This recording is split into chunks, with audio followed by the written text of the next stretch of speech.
Valentine is coming. Where's your boyfriend?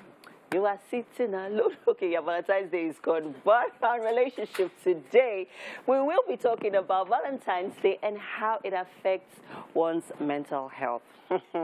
And today, to do justice to that, is Dr. Tolulope Oko-Igaire. She is a couples and sex therapist, mental health practitioner, and clinical therapist. Good morning.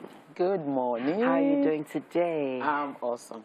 You look awesome. Thank you. Now, Valentine's Day has come and it has gone. And some people were without booze. Some people became booeless on that day.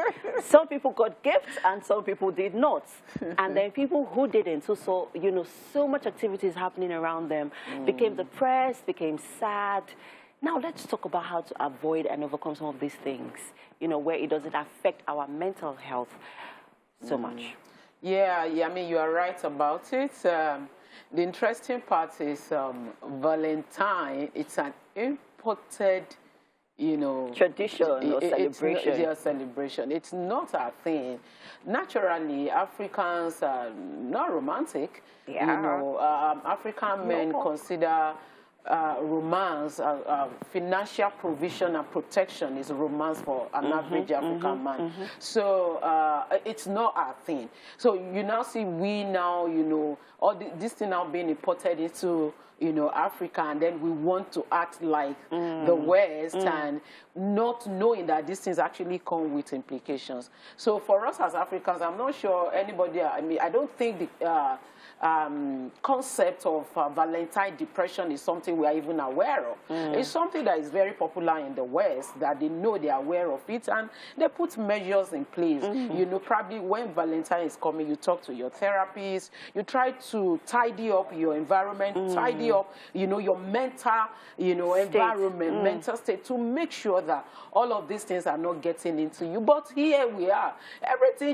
We just allow everything to come upon us without putting all of these things into considerations, but they come with consequences. People that, if you notice your colleagues at work yesterday, you might actually be seeing certain things. Because if this thing actually affects us, affect the way we relate with people, affect the way we perform at work. I mean, people, you are having the fear of missing out, the stigmatization that you are single, you are seeing all the paparazzis on social media, your parents are mounting pressure on you, the society is mounting pressure on you. How do you cope with all of that, right? So too many things are trying to mess up with your head, and at the end of the day, you are not even conscious. That's the worst part of it. So what can we do to not fall, prey to some of this pressure that's around us? So what do we do? The first thing is to be aware. We need to be aware that there is something that is called Valentine depression. As a matter of fact... Valentine's depression? Yes. As a matter of fact, according to research, suicide around the world is highest in the month of April. Really? Yes. And it is believed that it's as a result of the, feedback from Valentine. People get depressed during Valentine and then they try.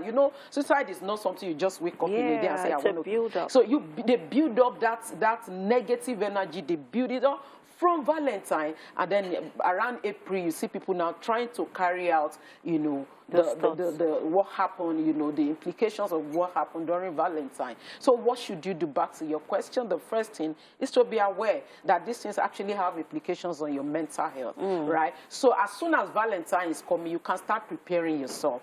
Prepare yourself mentally. Don't put yourself in spaces where you're going to get affected. Avoid social media if you can.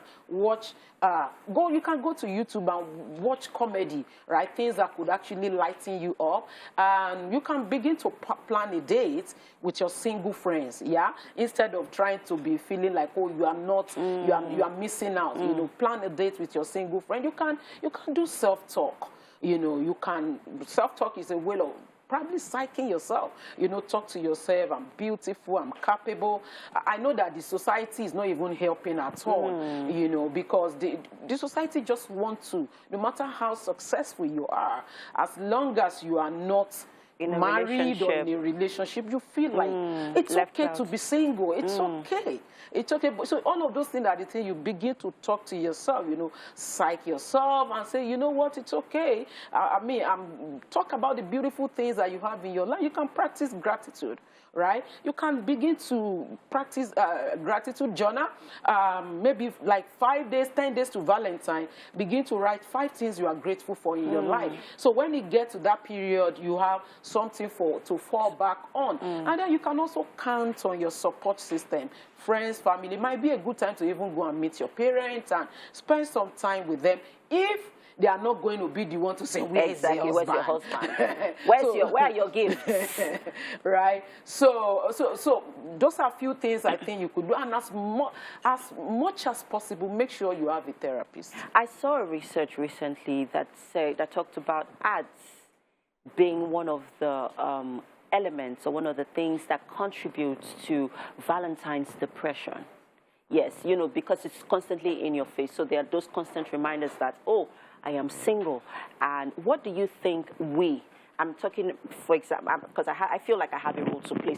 So, for example, if I'm married and I have a single friend and I'm getting gifts from my significant other and she isn't, what can I do to help her? What role can I play? What role do you think the society can play in regards to also, you know, helping, you know, people, you know, from not falling victims of Valentine's pressure? What the society can do, one of it is what we are doing now. Create awareness, understanding that these things are not, you know, we don't even care about our mental health. We think we have thick skin, Africans. That's what we say. You know, so we don't even understand all of this. So the understanding has to be, I'm not sure a lot of us, a majority of us has ever heard about Valentine depression. Yeah. So now you are aware. So you have to be conscious. Even the married people are even people that are in a relationship are even having this problem. Because we also have pressure of how do I say, oh, look at this one is buying rate, this one, even performance anxiety, you know. So because you just want to make sure that Valentine period, so just be sensitive. Be sensitive that these things are deeper than this. Other people could actually be affected. Thank you. For media, for individuals, so we need to be each other's brother's keeper, in other words. Thank you so much, Ms. Tolu. It's always a pleasure having you on the show. Thank you for Valentine's depression. That's something that people have learned today. This conversation will continue on social media at TVC Connect. You can also tag Ms. Tolu at Dr. Tolu the Fixer. Yeah. Yes. And of course, if you have any other questions, she'll answer them.